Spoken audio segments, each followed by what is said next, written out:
ദൈവത്തിരുനാമത്തിന് മഹത്വമുണ്ടായിരിക്കട്ടെ.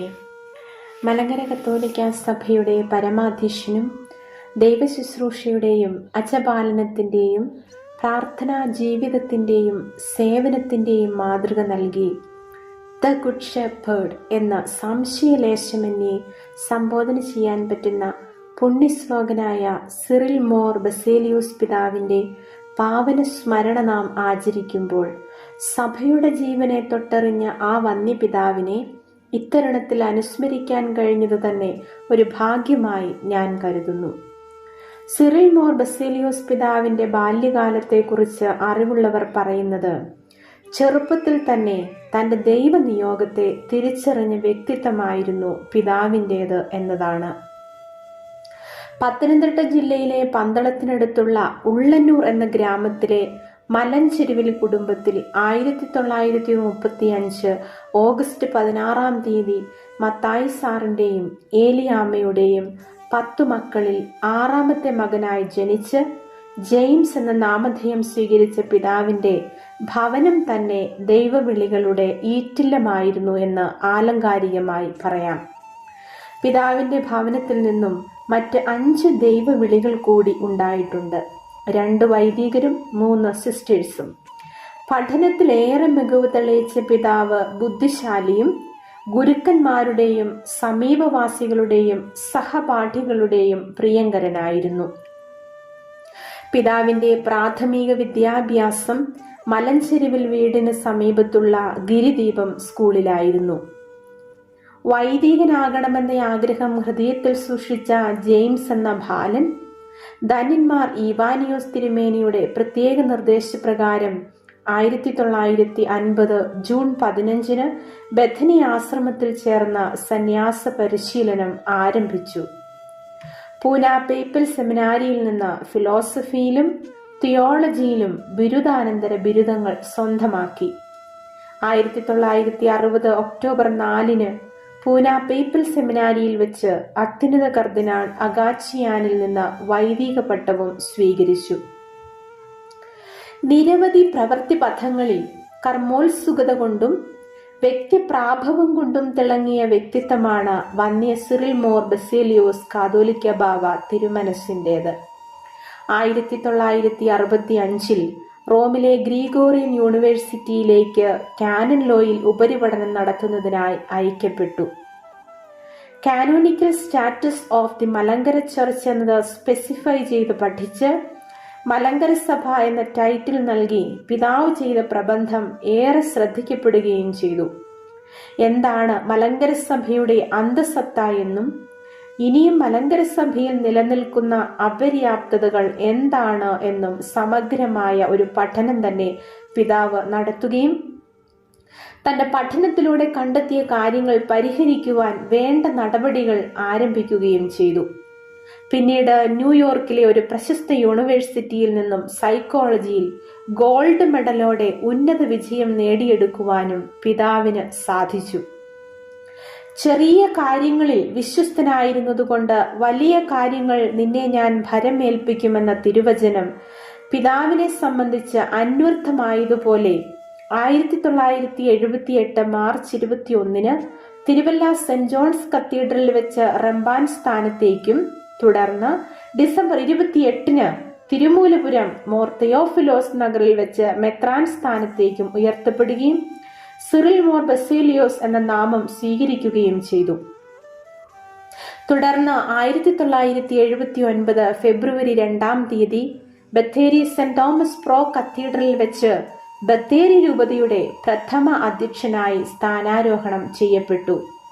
എന്നാൽ പിതാവിന്റെ സഭാസ്നേഹവും വിശ്വസ്തതയും വീണ്ടും ശ്രേഷ്ഠമായ ശുശ്രൂഷയ്ക്ക് നിയോഗിക്കപ്പെടുവാൻ സംഗതിയാക്കി. 1995 നവംബർ 29 സിറിൽ മോർ ബസേലിയോസ് തിരുമേനിയെ മലങ്കര കത്തോലിക്ക സഭയുടെ അധ്യക്ഷനും തിരുവനന്തപുരം അതിരൂപതയുടെ മെത്രാപ്പോലീത്തൻ ആർച്ച് ബിഷപ്പുമായി മാർപ്പാപ്പ നിയോഗിച്ചു. എന്നാൽ സത്യാന്വേഷിയും സ്ഥിരോത്സാഹിയുമായ പിതാവ് തന്റെ ഗവേഷണ പഠനത്തിൽ കണ്ടെത്തിയ മലങ്കര സഭയിൽ നിലനിൽക്കുന്ന അപര്യാപ്തത നികത്തുവാൻ പരിശ്രമിച്ചുകൊണ്ടേയിരുന്നു. അതിന്റെ ഫലമെന്നോണം 2005 ഫെബ്രുവരി 10 വ്യാഴാഴ്ച പട്ടം അധിപദ്രാസന ദേവാലയത്തിന് മലങ്കര കത്തോലിക്ക സഭയുടെ ധന്യനിമിഷങ്ങൾക്ക് വേദിയാകുവാൻ ഇടയായി. വത്തിക്കാന്റെ ഇന്ത്യൻ സ്ഥാനപതിയും മാർപ്പാപ്പയുടെ പ്രതിനിധിയുമായ പെദ്രോ ലോപ്പസ് ക്വിന്റാന മലങ്കര കത്തോലിക്ക സഭയെ മേജർ ആർക്കി എപ്പിസ്കോപ്പൽ സഭയായി ഉയർത്തിക്കൊണ്ടും സഭയുടെ തലവനും പിതാവുമായ സിറിൽ മോർ ബസീലിയോസ് പിതാവിനെ മേജർ ആർച്ച് ബിഷപ്പുമാക്കി ഉയർത്തിക്കൊണ്ടുള്ള പേപ്പൽ ബൂള വായിക്കുവാൻ ഇടയായി എന്നതാണ്. സഭയിൽ വളർച്ചയുടെ വേറിട്ട മുഖം നൽകാൻ പിതാവിന്റെ കാലത്ത് കഴിഞ്ഞു എന്നത് വിസ്മരിച്ചുകൂടാ. മേജർ ആർക്കി എപ്പിസ്കോപ്പൽ പദവിയിലേക്ക് സഭ ഉയർത്തപ്പെട്ടതും സഭാ തലവൻ മേജർ ആർച്ച് ബിഷപ്പ് അഥവാ കാതോലിക്കോസ് ആയി മാറിയതുമായ സുപ്രസിദ്ധ ചരിത്ര പ്രഖ്യാപനം നടന്നത് പിതാവിന്റെ ശ്രമഫലമാണെന്നുള്ളത് എടുത്തു പറയേണ്ട കാര്യം തന്നെയാണ്. അങ്ങനെ ആഗോള കത്തോലിക്ക സഭയിൽ സ്വയംഭരണ അവകാശം ലഭിക്കുന്ന മൂന്നാമത്തെ റീത്തായി മലങ്കര കത്തോലിക്ക സഭ ഉയർത്തപ്പെട്ടു. മാത്രമല്ല, ആഗോള സഭയ്ക്ക്, ഭാരത സഭയ്ക്ക് പിതാവ് നൽകിയ സംഭാവനകൾ ഏറെയാണ്.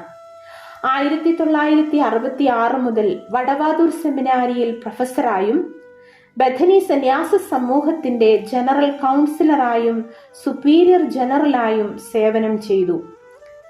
1973 pontifical commission for the revision of the code of canon law for oriental ചർച്ചസിന്റെ കൗൺസിലറായും സേവനം ചെയ്തു. ഏറെ പ്രത്യേകിച്ച് 1979 ഫെബ്രുവരി 2 ഉദ്ഘാടനം ചെയ്യപ്പെട്ട ബത്തേരി രൂപതയുടെ പ്രഥമ അധ്യക്ഷനായി നീണ്ട 17 വർഷക്കാലം സേവനം ചെയ്തു. കുടിയേറ്റ മേഖലയായ വയനാട്ടിൽ സിറിൽ പിതാവിന്റെ സാന്നിധ്യവും പ്രവർത്തനവും വലിയ ചലനം തന്നെ സൃഷ്ടിച്ചു. താൻ ചുമതല വഹിക്കുന്ന പ്രദേശത്തെക്കുറിച്ചും അവിടുത്തെ ജനത്തിന് ഏറ്റവും ആവശ്യമായിരിക്കുന്ന സംഗതിയെക്കുറിച്ചും നല്ല ബോധ്യമുണ്ടായിരുന്ന പിതാവ് പറഞ്ഞ ഒരു കാര്യം ഞാൻ ഇങ്ങനെയാണ് ഓർക്കുന്നത്. ഇവിടുത്തെ ആദിവാസി സഹോദരങ്ങളെ കുറിച്ച് പിതാവ് പറഞ്ഞു, "They are under subhuman condition, so we need to bring them to the human condition." ഇപ്രകാരം വയനാട്ടിലെ ആദിവാസി വിഭാഗത്തിനും സമൂഹത്തിലെ താഴേക്കിടയിലുള്ളവർക്കും പിതാവ് ദൈവത്തിന്റെ പ്രതിപുരുഷനും സ്നേഹത്തിന്റെ മാതൃകയുമായി. ക്രാന്തദർശിയായ പിതാവ് നല്ല വിദ്യാഭ്യാസ സ്ഥാപനങ്ങളും സാമൂഹിക സാംസ്കാരിക പ്രവർത്തനങ്ങൾക്കും ഇവിടെ അടിസ്ഥാനമിടുക വഴി വയനാട് വികസനത്തിന്റെ പാതയിലേക്ക് കുതിച്ചു. പിതാവിന്റെ ദീർഘവീക്ഷണത്തിന്റെ പ്രത്യക്ഷത്തിലുള്ള അടയാളമാണ് ബത്തേരിയുടെ ഹൃദയഭാഗത്ത് ശ്രേയസ് എന്ന നാമധേയത്തിൽ പ്രവർത്തിക്കുന്ന സോഷ്യൽ സർവീസ് സെന്റർ. ഈ സ്ഥാപനം ഇന്ന് കേരളത്തിനകത്തും പുറത്തും ദിനം പ്രതി ഖ്യാതി നേടിക്കൊണ്ടിരിക്കുന്നു എന്നതും എടുത്തു പറയേണ്ട ഒരു കാര്യം തന്നെയാണ്.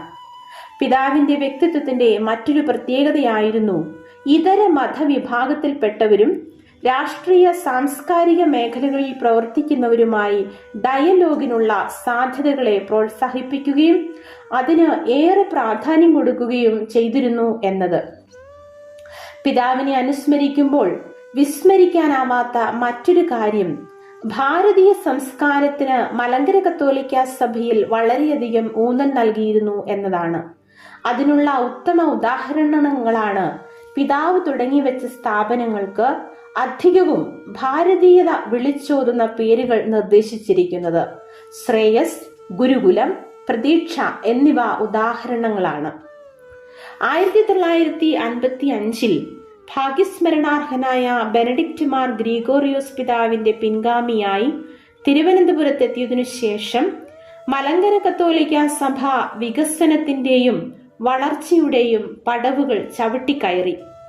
ഭാഗ്യസ്മരണാർഹനായ ജോൺ പോൾ II മാർപ്പാപ്പയാൽ ആഗോള കത്തോലിക്ക സഭയിൽ അതിശീഘ്രം വളരുന്ന സഭയെന്ന് മലങ്കര കത്തോലിക്ക സഭയെ നോക്കി ശ്ലാഘിച്ചു പറയുവാൻ സംഗതിയാക്കിയ പിതാവ് 2007 ജനുവരി 18 തന്റെ സഭാ സ്വപ്നങ്ങൾക്ക് കൂടുതൽ കരുത്തു നൽകുവാൻ സ്വർഗീയ പിതാവിന്റെ ഭവനത്തിലേക്ക് യാത്രയായി. ബത്തേരി ഭദ്രാസനത്തിന്റെ പ്രഥമ മെത്രാപ്പോലിത്തയും തിരുവനന്തപുരം അതിരൂപതയുടെ തൃതീയ മെത്രാപ്പോലിത്തയും മേജർ ആർച്ച് ബിഷപ്പും കാതോലിക്കോസും മലങ്കര കത്തോലിക്ക സഭയുടെ മേലധ്യക്ഷനുമായി സേവനം ചെയ്ത പിതാവിന്റെ ഭൗതിക ശരീരം സംസ്ഥാന ബഹുമതികളോടെ പട്ടം അതിഭദ്രാസന ദേവാലയത്തിൽ അടക്കം ചെയ്തു. ഇത്തരുണത്തിൽ നാനാ അർത്ഥത്തിൽ സഭയിലും സമൂഹത്തിലും വ്യക്തിമുദ്ര പതിപ്പിച്ച് ജനഹൃദയങ്ങളിൽ ഇന്നും ജ്വലിച്ചു നിൽക്കുന്ന, ആടുകളുടെ മണമറിയുന്ന, അവയെ പേര് ചൊല്ലി വിളിക്കാൻ കഴിയുന്ന ആ നല്ല ഇടയനെ ദി ഗുഡ് ഷെപ്പേർഡ് എന്ന ഹൃദയപൂർവ്വം സംബോധന ചെയ്തുകൊണ്ട് പിതാവിന്റെ പാവന സ്മരണയ്ക്ക് മുമ്പിൽ ആദരാഞ്ജലികൾ അർപ്പിക്കുന്നു.